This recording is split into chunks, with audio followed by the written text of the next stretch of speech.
கடலூரில் பலத்த காற்று வீசி வருவதால் கடல் கொந்தளிப்புடன் காணப்படுகிறது. இது தொடர்பான தகவல்களை தருவதற்காக செய்தியாளர் கண்ணதாசன் இணைகிறார். கண்ணதாசன், விவரங்கள்.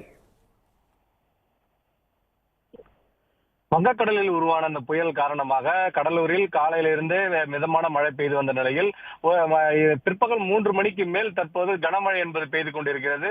தற்போது விட்டு விட்டு பெய்து வரும் இந்த கனமழையால் கடலூரில் ஒரு அங்கங்கே தாழ்வான இடங்களில் தண்ணீரும் தேங்கியுள்ளது. இந்த நிலையில் தான் தற்போது காற்றும் வீச துவங்கி உள்ளது. இந்த காற்று தற்போது வீச துவங்கி உள்ளதால் கடலூரில் கடல் என்பது கொந்தளிப்புடன் காணப்படுகிறது. சுமார் 5 மீட்டரிலிருந்து 10 மீட்டர் வரைக்கும் இந்த கடல் என்பது தற்போது அலைகள் எழும்பி வருகிறது. இந்த நிலையில் தான் கடலூர் கடற்கரை பகுதியில் கடல் வழக்கத்திற்கு மாறாக அதிக சீற்றத்துடன் காணப்படுகிறது, கொந்தளிப்புடன் காட்சியளிக்கிறது. கடற்கரை யாரும் செல்லாதவாறு கடலோர காவல்படையினர் பாதுகாப்பு பணியில் ஈடுபட்டு உள்ளனர். மேலும் இந்த மாவட்ட நிர்வாகம் சார்பில் புயல் எச்சரிக்கையும் பல்வேறு முன்னேற்பாடுகளும் செய்துள்ளனர். இந்த நிலையில் தான் தற்போது கடலூர் மாவட்ட நிர்வாகம் சார்பில் 22 இடங்கள் மிக அதிகமாக பாதிப்புக்குள்ளான இடங்களாகவும் 39 இடங்கள் அதிகம் பாதிப்புக்குள்ளாகக்கூடிய இடங்களாகவும் 20 இடங்கள் மிதமாக பாதிப்புக்குள்ளான இடங்கள் எனவும் கண்டறியப்பட்டுள்ளன. மேலும் 158 இடங்கள் குறைவான அளவு பாதிப்பு ஏற்படக்கூடிய இடங்களாகவும் என 230 இடங்கள் கண்டறியப்பட்டு அனைத்து முன்னேற்பு பணிகளும் தற்போது மாவட்ட நிர்வாகம் சார்பில் செய்யப்பட்டுள்ளது.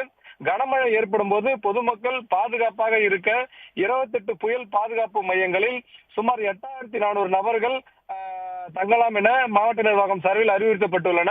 மேலும் பேரிடர் ஏற்படும் போது அப்பகுதியில் போக்குவரத்து வசதிகளை சரி செய்திடவும் மீட்பு பணிகளை மேற்கொள்ளவும் ஜேசிபி, பொக்லைன் இயந்திரங்கள், மர அறுக்கும் இயந்திரங்களும் தயார் நிலையில் இருப்பதாக மாவட்ட நிர்வாகம் சார்பில் தெரிவிக்கப்பட்டுள்ளது.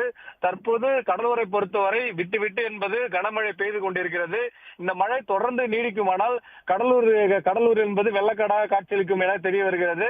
தற்போது கடலூர் கடற்கரையில் யாரும் உள்ளே செல்லாதவாறு தடுப்புகள் ஏற்படுத்தப்பட்டுள்ளது. தற்போது காற்று வீசி வருவதால் கடலுக்கு அருகில் உள்ள தென்னை மரங்கள் எல்லாமே தற்போது சாய்ந்து காற்றில் ஆடிக்கொண்டிருக்கின்றன. மேலும் இந்த இடத்தில் யாரும் பொதுமக்கள் வராதவாறும் தற்போது போலீசார் பாதுகாப்பு பணியில் ஈடுபட்டு உள்ளனர். கடற்கரை பகுதிகளில் யாரும் தங்க வேண்டாம் எனவும் மாவட்ட நிர்வாகம் சார்பில் அறிவுறுத்தப்பட்டுள்ளது. தங்களுடைய விவரங்களுக்கு நன்றி கண்ணதாசன். உடனுக்குடன் செய்திகளை தெரிந்து கொள்ள சன் நியூஸ் பெல் ஐகானை கிளிக் பண்ணுங்க.